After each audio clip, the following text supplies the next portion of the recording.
Good day po mga ka-works. Meron po tayong inaayos dito na Yamaha Mio Gear kasi ayaw daw mag-start.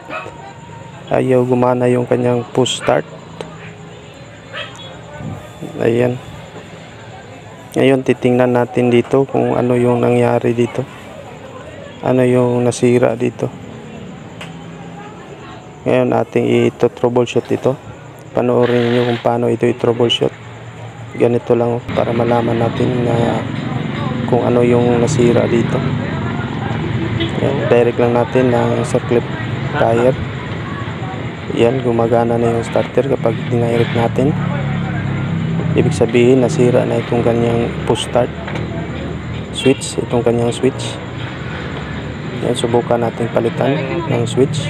Pang Honda Wave 100 itong starter switch na ginamit natin.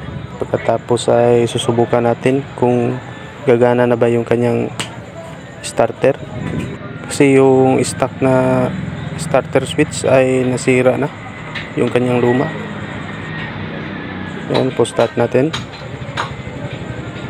Ayan, gumagana na. Umanda na yung motor ni sir. Ibig sabihin nasira na yung kanyang push start button switch.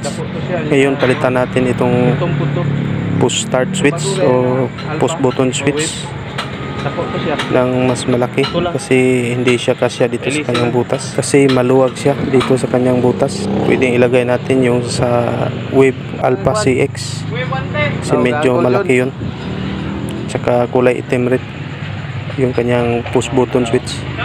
Ito siya, napakagandang switch na to. Merong nagpa shoutout dito, itong kasama natin na tindero dito sa Motor Meat Company na si Glenn. Ngayon subukan natin. At ayan, gumagana na. Ayos. Pwede na i-shoutout yung mga kaibigan natin kasi gumagana na itong kanyang push start na set.